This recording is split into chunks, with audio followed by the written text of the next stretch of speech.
வந்து வந்து போய அந்த அலைகளை போல. நீ போனா போறதுக்கும் வானா வரதுக்கும் நீ வச்ச ஆளா நானு? இந்த பருப்பெல்லாம் என்கிட்ட வேண்டாம். இந்தாயா டீ. என்னடி டீல ஈ செத்து கிடக்கு? அது சூடு தாங்காம செத்துருக்கியா? நான் பார்க்கும்போது நல்லாதான் இருந்துச்சு. ஏண்டா ஷாக் ஆகுற? நேத்து காஃபில கரப்பாம்பூச்சி கிடந்தத பாக்கலையா? கரப்பாம்பூச்சா?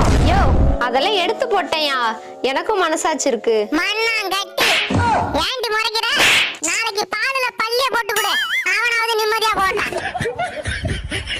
எங்க வீட்டு பூனை செத்து போயிடுச்சு சித்தி. அதுக்கு எல்லா காரியமும் நான் தான் செஞ்சேன். சரி வருத்தப்படாதடி. அந்த பூனை இப்படி செத்துச்சு? அதான் சொன்னேனே சித்தி, எல்லா காரியமும் நான் தான் செஞ்சேன்னு. இன்னொரு தடவை இப்படி பண்ணினா வெளுத்து விடுவேன்டி. எதுக்கு ஓனரை திட்டுற? எங்க அம்மா மூஞ்சில அயன் பாக்ஸ் வச்சு தேய்ச்சிட்டாடா. எதுக்குடி? அவங்க தான் மூஞ்சி சுருக்கமா இருக்குன்னு சொன்னாங்க. அதான் அயன் பாக்ஸ் வச்சு தேய்ச்சேன். அது தப்பா? தப்பே இல்லடி. செம்மறியாட்டுக்கு சேலை கட்டி தாலிய கட்டினா பாரு ஓனர்.